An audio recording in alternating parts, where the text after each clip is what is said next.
road rage thriller starring Russel Crowe is actually opening in theaters this weekend. So let's talk about it.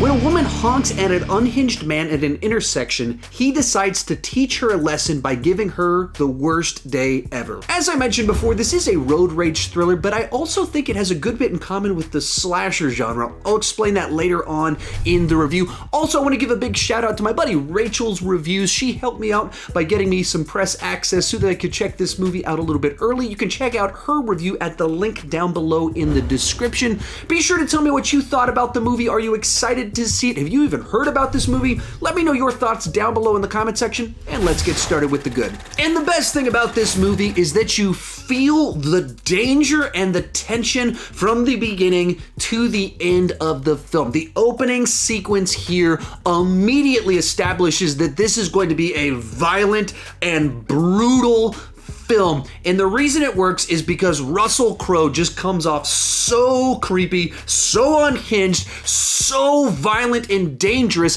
and he is not worried about himself. He does not care about anyone, and he cannot be reasoned with. Therefore, he is unbelievably dangerous every time he is on screen because all he cares about in the entire world is making this woman pay. The movie keeps finding new ways to add tension and conflict. Every time I was thinking it was about to get monotonous, it would add something new into the mix. There would be a twist and turn that changed the trajectory of the tension and the conflict.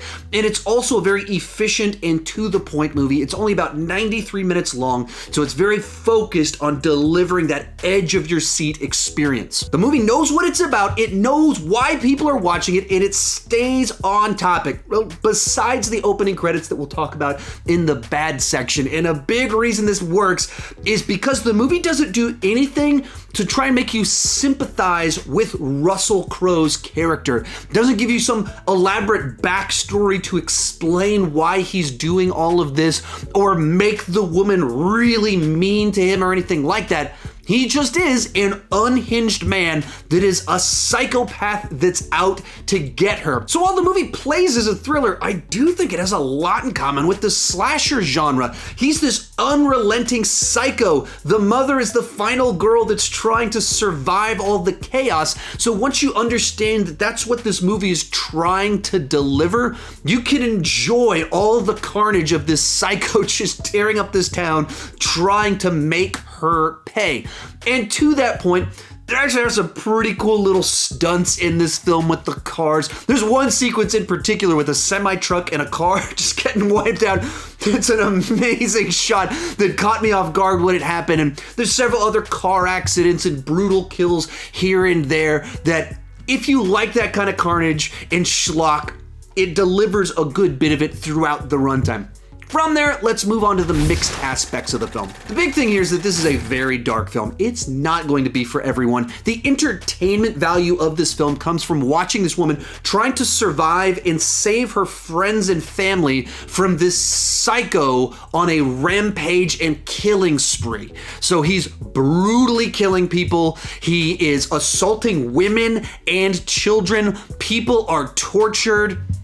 Obviously, that sort of thing is not for everyone. I watched it by myself at home, and the whole time I was thinking to myself, my wife would hate this movie. And in fact, after I watched it, I got online, and my buddy Rachel, who hooked me up with the press access to watch this one, she had posted her review, and she basically said, it's a tense thriller that I hated, and she has very similar tastes to my wife, and so a lot of people will not enjoy this film at all. From there, let's move to the bad. And the big problem here is that the movie requires you to just suspend way too much disbelief. It starts out straining credibility, and it only gets worse as it goes along. Very early on, you're wondering, how is he able to find her? Why aren't more people stepping in to help? Why is he always able to track her down and stay right behind her, but the police can never find him? Why was he in such a public place committing such violent acts, and no one at all stepped in to stop it from occurring. And the only reason these things are allowed to take place or don't take place is because the script requires it. In order for us to have a movie, he has to be able to not be captured in the first 30 minutes of it. But the script itself doesn't provide any explanation as to why he keeps evading capture and is able to keep going along. Especially as you move into the third act of this film, he has sustained an enormous amount of body damage. He's literally covered in blood, but that doesn't in any way hinder his ability to overpower someone that is beating his head with a golf club. Now, some of that is the schlock value and the fun that the premise promises, but early on, this movie establishes that we're supposed to be in a more grounded reality, and not only does his character survive an awful lot of body damage, he's able to thrive as a psycho afterwards. And that's just unbelievable. And as I mentioned earlier, the movie in general is actually pretty focused and knows the type of movie that it is, except for the opening credits. They're just filled with news footage about social unrest, road rage, mental health issues, as if the movie we were about to watch was a serious exploration of all these phenomena mentioned in the opening credits. And it's not at all. This is like a schlock fest. It's meant as a thriller, that this is escapism about this guy on a rampage. It is not any sort of deep study about what drives people over the edge. We're not supposed to sympathize with his character or understand where he's coming from. So the opening credits really misrepresents the direction that the movie is going. Real quick before I give my final score on this one, be sure to tell me what you thought down below in the comment section. Have you checked it out? Did you enjoy it? Or was this one not for your liking and you're not even interested in it? Be sure to tell me down below.